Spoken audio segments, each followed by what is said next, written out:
to be messy. We could probably say that that's a potential slogan for life. It's going to be messy.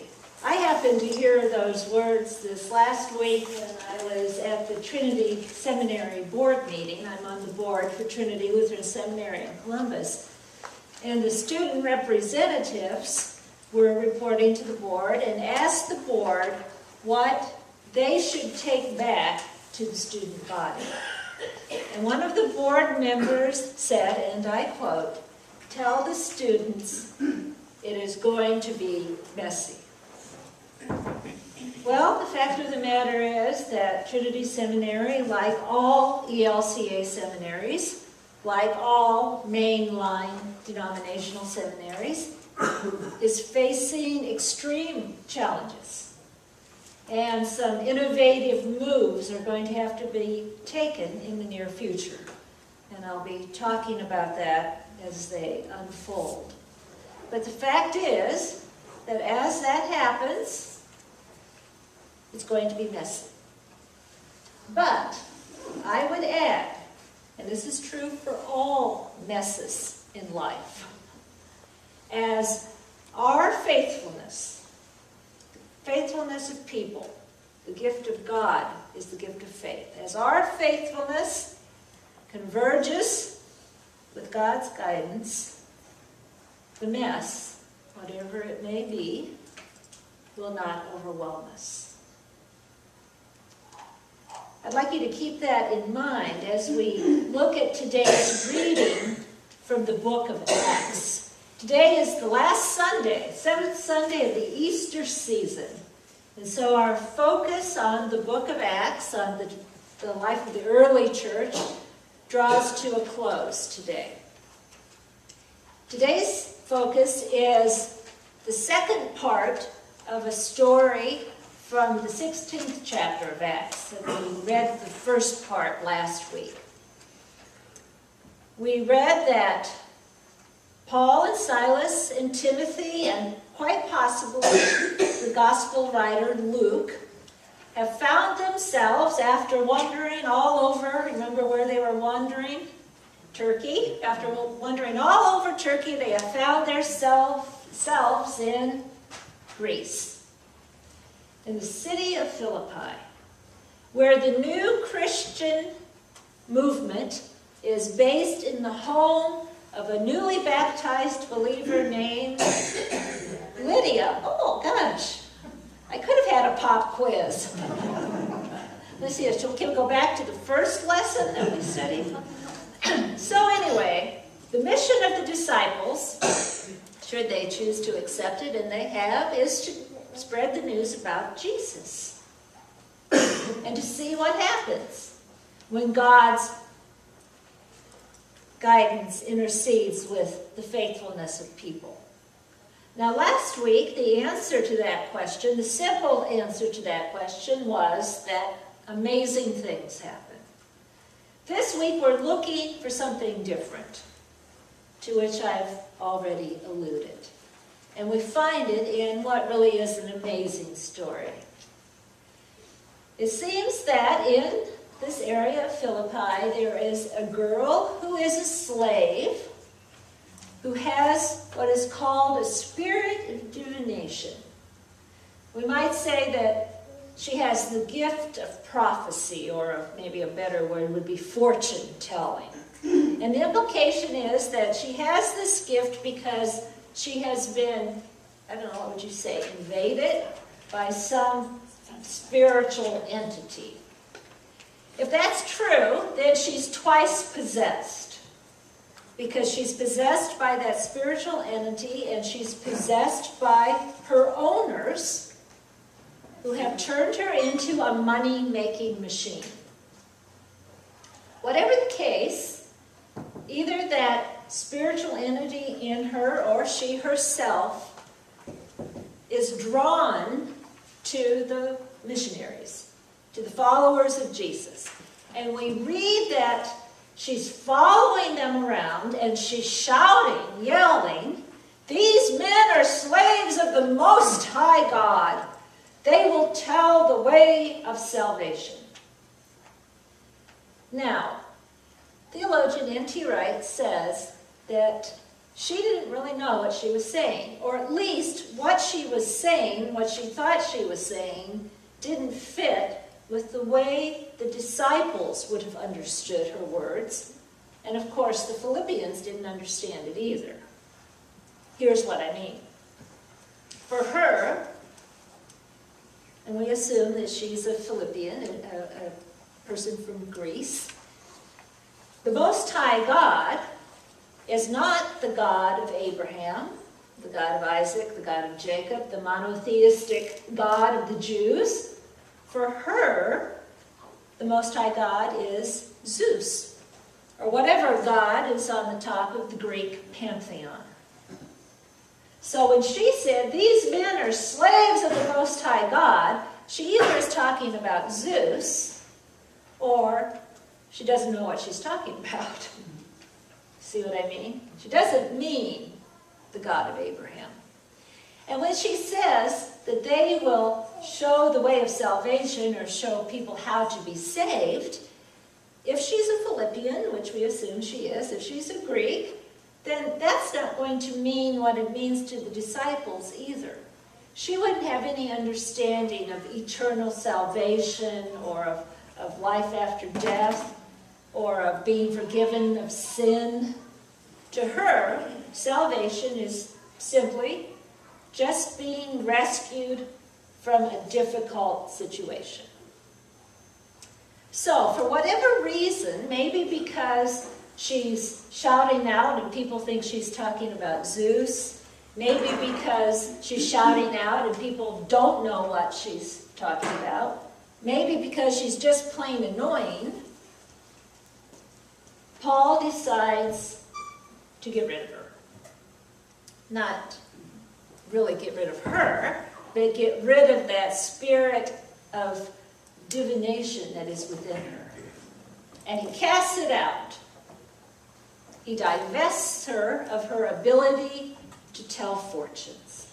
And for all we know, she's relieved, but her owners are not.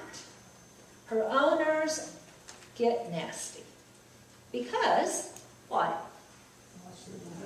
All right, they lost their way of earning money. So they drag Paul and Silas before the magistrates. And basically what they say is, these guys are anti-Roman. Well, that's an issue because Philippi is a Roman colony, because Philippi is on the main road to Rome, and because the people living in Philippi are, to a large degree, retired military people who have fought in Roman battles. So, they're charged sticks. They bring out the sticks. They strip them. They beat them with rods, it says, and they throw them deep into the prison, Paul and Silas, and put their hands and feet in shackles. And there they sit. Okay, it's interesting that they're not, as they're sitting there, now they've suffered, right? They haven't avoided suffering. They've suffered. And yet, what are they doing? They're praising God, they're singing hymns, so that all the people who are in the prison can hear them. And suddenly, there's an earthquake. The prison doors fly open, the shackles and the chains fall off, and they hightail it out of there, right? Well, that's what you'd think they would do. They don't. We don't know why exactly. I mean, either the jailer, who we assume is a Philippian, either he woke up and they didn't have enough time to get out before he would see them, or they got a big message from the Holy Spirit that said, stop! And they didn't go anywhere. Or they actually felt true compassion for the jailer because they knew that if the prisoners escaped, he would be tortured and killed. Which is why the jailer is going to commit suicide. Because he thinks that's a better option than whatever it was he would be facing. if the prisoners had escaped. And then he discovers this amazing thing. The prisoners are all still there. Okay, so far I've just sort of been retelling the story to remind us of what's happening. Now we get into what I call the area of theological fogginess. Out comes the jailer with Silas and Paul. And he falls down in front of them, and according to every single translation you can find, he says, "What must I do to be saved?" N.T. Wright says that, first of all, he probably didn't say that, and if he did, he wasn't talking about eternal salvation. Now, I don't know if I'm not a biblical scholar, but here's the reason N.T. Wright says that. First of all, some of them we've already talked about. First of all, if the jailer was a Philippian, he probably was a pagan, which meant that he probably, if he worshipped anything, worshipped this pantheon of gods, and he would have had his frame of reference didn't include the concept of being forgiven, of death, leading to either being with God or separated from God. That was not part of his way of looking at the world. So, for that reason, he wouldn't have been talking about eternal salvation. That's the first reason. The second reason is more practical. The second reason is that, there's just been an earthquake. The building is in a shambles. The doors have fallen off. The prisoners are in there and their chains are gone. He's not thinking about having a conversation about faith, according to N.T. Wright. The third reason is something that I'm not remembering right now. Well, I'll get back to it in a minute. It'll come to me. So, N.T. Wright says, the third reason I already mentioned, salvation was not thought of as being something that had an eternal dimension. It would have been just to be rescued from a difficult circumstance. So N.T. Wright says that when the jailer fell down and said, "What must I do to be saved?" what he meant was, what must I do to get out of this mess? What must I do to get out of this mess? In other words, there's been the earthquake. I don't know what to do with these prisoners. Maybe he meant my life's not what I want it to be. What must I do to get out of this mess? That's what N.T. Wright says. So I'm reading that Tuesday night when I'm studying for my sermon. I'm thinking, I don't know. He probably knows more than I do, but is that true? That that's really more the sense of what he said? And then I thought, well, I'm not sure, because the answer that's given is to believe in Jesus. And then I thought, believing in Jesus is the answer, regardless of what the mess is. Whether it's a mess related to one's concerns about eternity, or a mess of day-to-day life. Jesus is the answer. And the fact is that the Christian worldview is that we are in the midst of a mess. That we live in this imperfect world with imperfect people, and things are just not the way that we or God want them to be. It's a mess. So just look around. It's not hard to see that there's a lot of truth in that. There's violence, there's poverty, there's hunger, there's all kinds of illnesses, there's accidents, there's people who are making choices that alienate them from other people and from God. We all got a big dose of the messiness of life this week when we heard about those 3 young women who were held captive for 10 years in Cleveland. I mean, it's messy. Life is messy. It's going to be messy. But that's not the end of the story. First of all, it is messy compared to what it will be when Jesus returns and God's perfect kingdom is reestablished. And it's messy compared to what it could be if we believed in Jesus and lived the way that he wants us to live. In other words, when our faithfulness converges with God's guidance, God helps us in the midst of life's messes.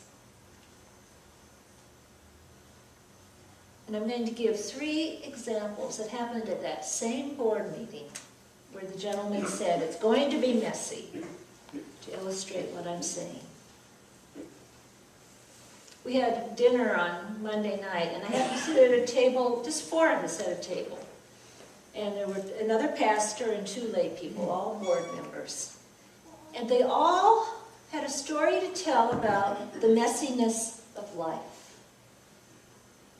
The first woman talked about the death of her sister just recently.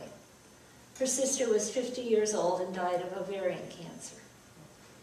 And she said that at the time her sister was diagnosed and was ill, she, meaning the woman who was talking about her sister, was just overwhelmed with anger.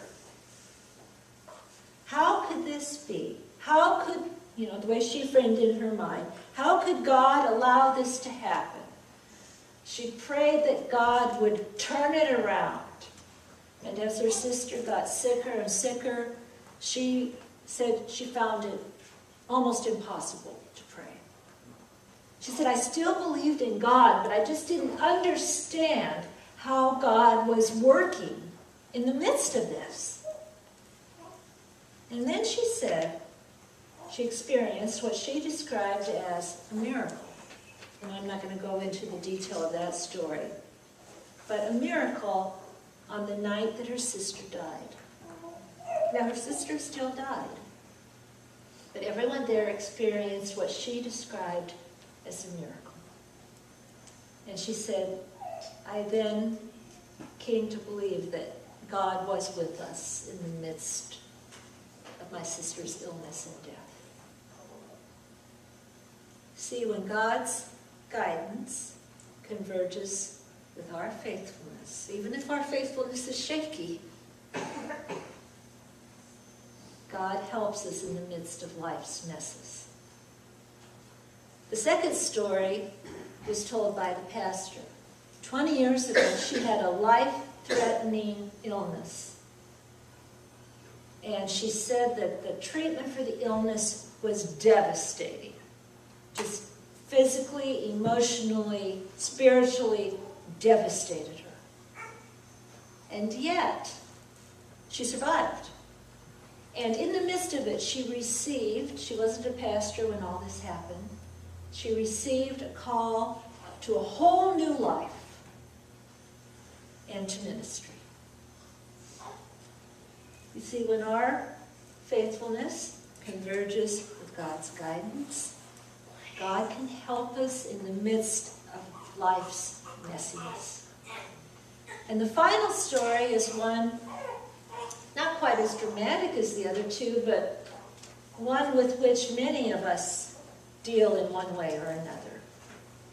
The third woman spoke of her day-to-day struggle, every day, thinking that she just cannot deal with one more day of facing the fact that her articulate, creative mother now has severe Alzheimer's disease and doesn't even recognize her.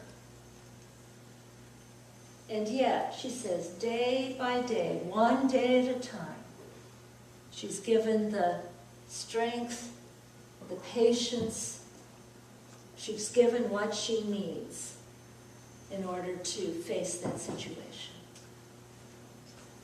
Because when God's guidance converges with our faithfulness, God helps us out of the messes of life. So life is messy. That jailer, when he bowed at the feet of the apostles and said whatever he said, either said, "What must I do to be saved?" or "What must I do to get out of this mess?" the answer was still the same. Believe in Jesus. Because when our faith converges with God's guidance, the mess will not overwhelm us.